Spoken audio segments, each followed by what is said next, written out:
And so with these last two albums then, we're in the creation of the fourth Beatles verse, where the drug now shifts to heroin, in the case of John Lennon anyway, who's doing heroin at this time. So we've shifted in the four Beatle verses from the first avatars who were clones of each other, and the archetypal drug had been alcohol.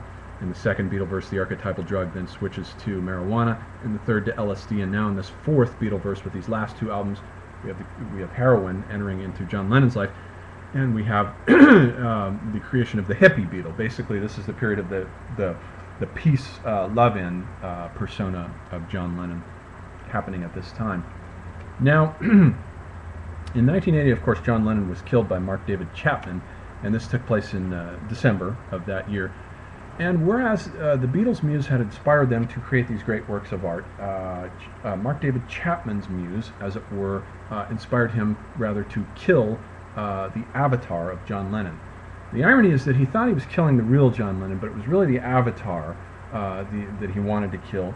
And Mark David Chapman was a very troubled individual living in Hawaii. He wasn't a complete loner. He did have a wife, but he was a social misfit who was suffering from schizophrenia, and instead of one muse, he had a whole pantheon of muses in the form of devils and demons, which he later claimed spoke to him and advised him to kill John Lennon. Some of the devils advised it. Some of the others warned him against doing this, that it would cause harm to his family and his life. But he decided to go ahead and do it anyway, and he said later on in interviews that at the time he killed John Lennon because he was a nobody, and he himself couldn't handle being a nobody.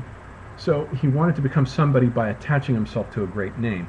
And so this sort of modern-day Judas Iscariot tries to insert himself into history in the same way in which Lee Harvey Oswald and Valerie Solanas had tried to do something similar with JFK and with Andy Warhol. He wants to insert himself into history now. But basically what he's doing, by assassinating, that is, the closest that our society had produced at that time to kind of a Jesus Christ image, Lenin with his long hair and so forth, kind of looked rather Jesus-y at the time. And so he decides to kill him, but what he really wants to do is to eliminate the cognitive noise. He'd been reading Catcher in the Rye, from which he had picked up the phrase phony. In that novel, everyone is a phony.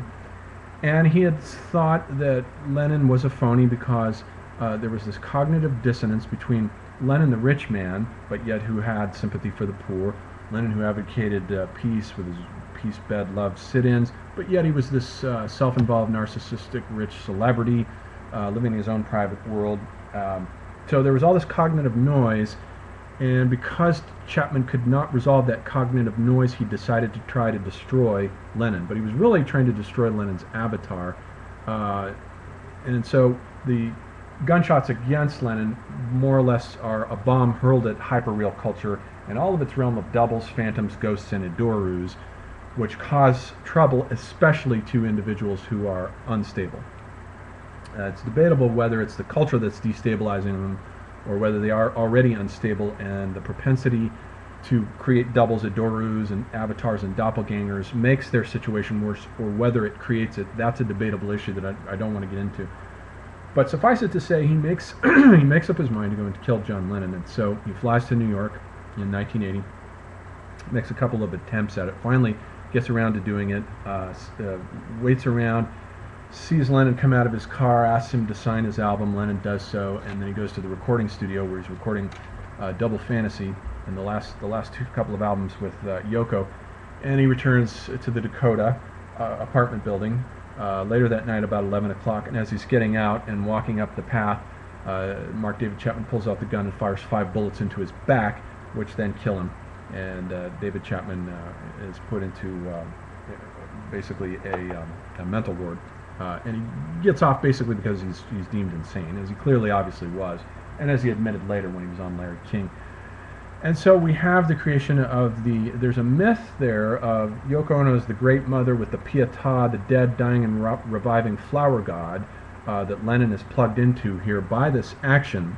Everything that takes place in hyperreal culture immediately takes on the lineaments of mythology, since the acceleration to light speed. When things accelerate to light speed, they collapse into two-dimensional archetypes and avatars, and the realm of mythology traditionally anyway is about two-dimensional archetypes that simplify complex processes by creating hieroglyphic analogs of them that compress multiple processes that unfold through time and space in a complex way by compressing it into a single image or eternal myth that through ritual always is and never was. So it occupies this eternal realm of undying archetypes. And so, as it were, Chapman plugs Lennon into this undying realm of eternal archetypes, the dying and reviving flower god. Lennon had always referred to Yoko Ono as mother, and when he married her, he actually took her last name, Ono, and inserted it, dropped his middle name Winston, and inserted Ono in it, and he became John Ono Lennon from that point on. That's a matrilineal holdover where the individual would trace the descent through the mothers. And the archetype of the dying and reviving flower god with Adonis, Attis, Osiris. When Adonis is killed, anemones spring up from his blood, and when Attis is killed, different kinds of flowers, violets, I believe, spring up from his blood. And so the flower that springs up from the death of Lennon is, of course, his album Double Fantasy. And the word Double Fantasy is named after a flower that belongs to the Phrygia family in the Bermudas, which is where Lennon had been when he wrote the lyrics to the song. So that album then emerges as the flower that comes out of the blood of his death, and it becomes, of course, one of the best-selling albums of all time. And so then we have basically the celebrity stalker here enters a very new and dangerous and ominous phase of celebrity history here, as we'll see with subsequent celebrities, with Gianni Versace and Ronald Reagan.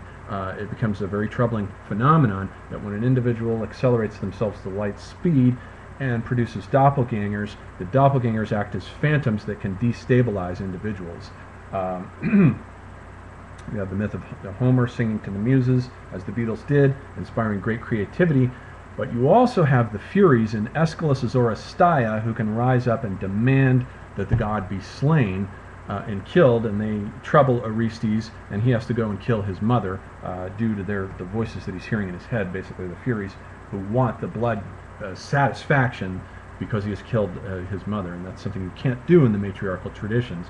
But the Furies lose out, of course, as everyone knows, in Aeschylus's play, and even though Agamemnon has been killed, the Furies lose out. They're given a temple, and the great goddess Athena, reason and rationalism, and the cult of the masculine world displaces the matriarchal cult of the serpent Furies, the serpent Furies, and they are displaced and put into their place, but they're integrated into the society. And so here we have an example of the Furies troubling a modern Orestes who is driven to a crime by these voices that end up removing an individual from three-dimensional space and leaving his two-dimensional avatar as the sign, as it were, of his presence. In Indian myth, very often the handprint on the wall is what the god leaves behind when he descends into the underworld and dies.